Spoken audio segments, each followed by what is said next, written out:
शेखर, रघु नारायण किंवा रघु आणि अमृत हे तिघे जीवस्व कंठस्थ मित्र होते. तिघे जरी बंगलोरमध्ये एकत्र आले असले तरी तिघांची अगदी वेगळी मैत्री होती. शेखर हा पुण्याहून इंडियन इन्स्टिट्यूट ऑफ सायन्समध्ये पोस्ट ग्रॅज्युएट होऊन एका इलेक्ट्रॉनिक कंपनीत नोकरीस होता. त्याचे कुटुंब मध्यमवर्गीय होते. अमृत बंगलोरमध्ये BE होऊन शेखरच्या कंपनीत नोकरीस होता. शेखर डिझायनर मॅनेजर तर अमृत प्रोडक्शन मॅनेजर होता. त्यामुळे दोघांची दोस्ती जमली. अमृतचे वडील श्री पेरुड हे बंगलोरच्या ॲग्रिकल्चर युनिव्हर्सिटीचे कुलगुरू होते. रघु आणि अमृत एकाच कॉलेजमध्ये शिकल्याने त्यांची दोस्ती होती. थोड्याच काळात त्या तिघांचे त्रिकूट बनले. रघु बंगलोरजवळच्या एका खेड्यातून आला होता. त्याच्या घरची परिस्थिती अगदीच गरिबीची होती. बंगलोरला यशवंतपूरमध्ये एका अतिशय छोट्या खोलीत आईबरोबर राहत असे. त्याला वडील नव्हते, पण आईने लोकांच्या घरी काम करून आणि कपडे शिवून रघुला BE केले होते. रघु एका छोट्या ॲल्युमिनियम कंपनीत नोकरी करत होता. नोकरी करता करताच त्याने तेथेच BHK फ्लॅट घेतला. आईने लोकांच्या घरी जाऊन काम करणे सोडून दिले. खरं तर तिने जवळच एका टेलरिंगचे दुकान टाकले. रघु ज्या खेड्यामधून आला ते खेडे तुमकूर रोडवरच 40-50 किलोमीटरवर आत होते. तेथील गौडाचे लक्ष रघुवर होतेच. कर्नाटकमध्ये पाटील यांना गौडा म्हणतात. हा गौडा पिढीजात श्रीमंत होता. त्याला एकंदर 6 मुलं होती. त्यातील सगळ्यात शेवटी मुलगी होती. सगळ्यात छोटी असल्यामुळे तिला लोकांनी लहानपणापासूनच चिन्नम्मा म्हणायला सुरुवात केली. अर्थातच तिच्या मोठ्या बहिणीचे नाव दौडम्मा झाले होते. तर गौडा चिन्नम्मासाठी स्थळे बघत होते. कोणीतरी त्यांना रघुचे स्थळ सांगितले. गौडाची फारशी तयारी नव्हती, कारण रघुच्या कुटुंबाजवळ फक्त 1.5 एकर शेती होती. स्वतः गौडांकडे 250 एकरहून जास्त बागायती होती. परंतु घरच्यांनी आणि लोकांनी त्यांना समजावून सांगितले की आपल्या खेड्यातून एवढा शिकलेला माणूस मिळणे कठीण आहे. त्यातून चिन्नम्मा ग्रॅज्युएट आहे. त्यामुळे तिला 40-50 एकर शेती असलेला अंगठे बहादर नवरा देणार का? रघु BA झाला आहे. एका मोठ्या कंपनीत नोकरीस आहे. त्याचे बंगलोरमध्ये आत्ता घर आहे. आईचे स्वतंत्र दुकान सुरू झाले आहे. शेती घेऊन काय करायचे? पाटलांनी शेवटी नाखुशीनेच रघुच्या आईला चिन्नम्माकरिता विचारले. आईला अतिशय आनंद झाला. नाकापेक्षा मोती जड होणार नाही ना, अशी ही काळजी तिला वाटू लागली. पाटलांनी रघुला लग्नात तुमकूर रोडवर 2 BHK फ्लॅट लग्नात गिफ्ट दिला. आईचे दुकानही शेजारीच होते. आता तिने 2 असिस्टंट ठेवले होते. एकंदरीत सगळे छान चालले होते. तिघा मित्रांची बैठक बहुधा रघुच्या घरीच भरत असे, कारण अमृताचे घर बंगलोर बाहेर 20 किलोमीटरवर होते आणि शेखर तर हॉस्टेलवरच राहत होता. त्यातून रघुकडे चिन्नम्मा होती. चिन्नम्मा मोठ्या घरातून आली असली तरी अत्यंत कृत्यदक्ष होती. साहजिकच तिघांचे गप्पांचे अड्डे रघुकडेच असत. लग्नानंतर 6च महिन्यात रघुला जिंदाल ॲल्युमिनियम कंपनीत फॅक्टरी मॅनेजर म्हणून नोकरी मिळाली. त्याच्या कर्जात एक वाढ झाली, पण त्याचा पगारही चौपट झाला. त्याशिवाय कंपनीच्या बऱ्याच फॅसिलिटी होत्या. त्याच सुमारास चिन्नम्मा गरोदर राहिली आणि प्रथेप्रमाणे आम्ही तिघेही तिला पाटलांच्या घरी सोडून आलो. तेथे 4 भावांच्या पसाऱ्यात तिला फुलाप्रमाणे जपली गेली. इकडे रघुच्या डोक्यात फियाट कार घ्यावी असे आले. त्यावेळेस कार मिळायला 8-10 वर्ष लागत आणि 10,000पर्यंत ऑन दिल्यास गाडी 8-10 दिवसात मिळत असे. अर्थात ते सुद्धा बरेच वशिले लावून. रघुने सासरी जाऊन सासऱ्याला गाडीकरिता कर्जाऊ पैसे मागितले. सासऱ्याला पैसे देणे योग्य वाटले नाही. त्यामुळे त्याने नकार दिला. रघुकडे गाडीचे लायसन्स नव्हते. या सगळ्याचा परिणाम म्हणजे सासऱ्या जावयाचे भांडण झाले आणि रघु सासऱ्यावर चिडून परत आला. त्यानंतर त्याने कंपनीत कार लोनसाठी अर्ज केला. तो अर्थातच रिजेक्ट झाला कारण रघुकडे कंपनीचे कोटेशन नव्हते व रघुला ऑन सकट 100% लोन हवे होते.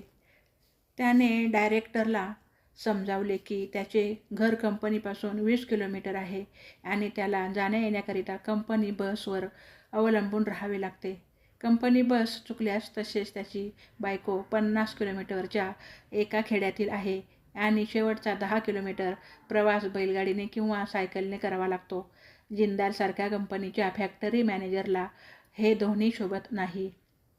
कंपनीने बराच विचार केला आणि नंतर त्याला सांगितले की ठीक आहे.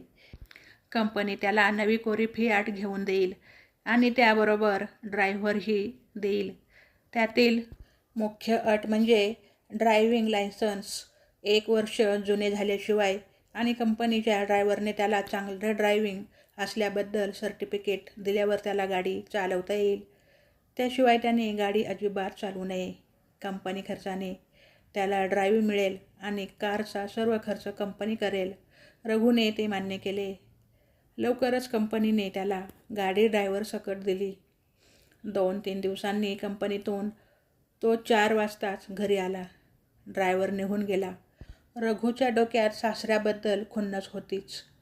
त्यामुळे त्याला गाडी दाखवून आपल्या अपमानाचे उट्टे उणे काढावे असे विचार त्याच्या डोक्यात आले. कारने सासऱ्याच्या गावी जायला फार तर 1 तास लागला असता. ड्रायव्हर तर निघून गेला होता म्हणून तो स्वतःच गाडी घेऊन निघाला. आई नको म्हणत असतानाही त्याने ऐकले नाही.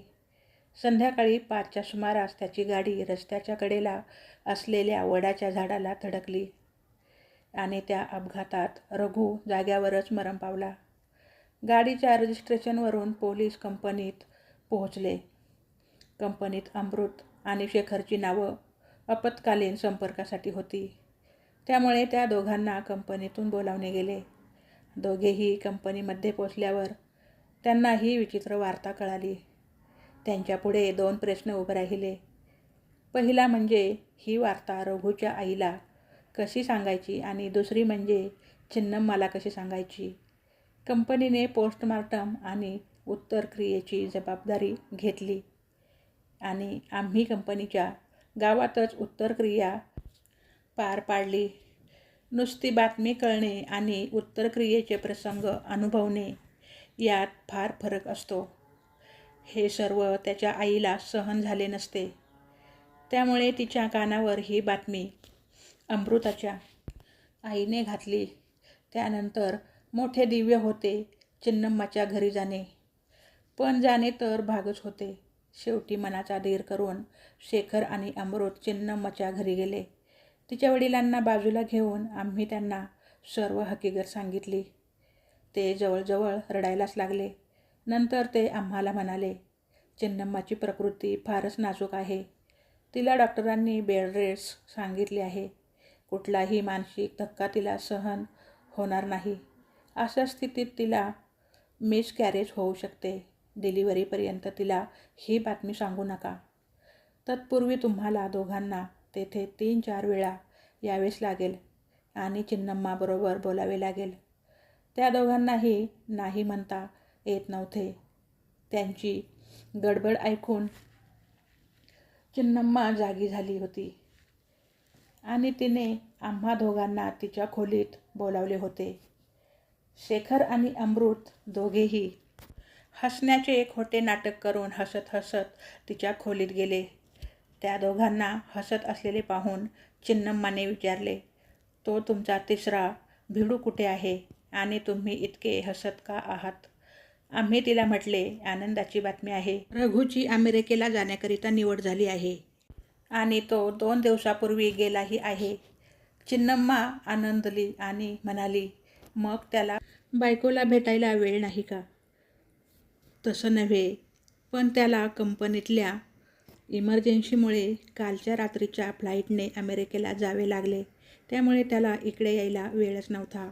मग त्याने माझ्याकरिता काही चिठ्ठी लिहिली असेल तर कुठे आहे ती? नाही ग, असती तर नक्की दिली असती.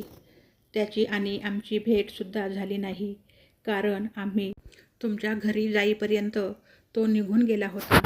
त्यानंतर तिची डिलिव्हरी होईपर्यंत आम्ही 4-5 वेळा चिन्नम्माला भेटलो. दरवेळेला आम्ही तिला अमेरिकेतील वेगवेगळ्या हकीकती सांगून थापा मारायचो. पण तिचं एकाच पालुपद होतं की तो तिला पत्र का लिहित नाही आणि या प्रश्नाला आमच्याकडे उत्तर नव्हतं. अशातच रघूच्या मुलाचा जन्म झाला. बारशाच्या वेळीसुद्धा तिला काही सांगावयास पाटलांनी बंदी घातली. जन्मानंतर 2 आठवड्यांनी वडिलांनी तिला सर्व हकीकत सांगितली. त्यानंतर जन्मभरात ती वडिलांशी शेखर आणि अमृतसोबत बोलली नाही. डिलिव्हरीनंतर 3 महिन्यांनी चिन्नम्मा सासरी आली. सासूला ती उद्योगात मदत करू लागली. एवढंच नव्हे तर तिने फॅशन डिझाईनचा कोर्स करून सासूला मदत केली. बंगलोरमधील ते प्रख्यात दुकान ठरले. कथा आवडली असेल तर कमेंट करून नक्की सांगा. आवडली असेल तर चॅनलला एक लाईक आणि सबस्क्राईब करायला विसरू नका. धन्यवाद.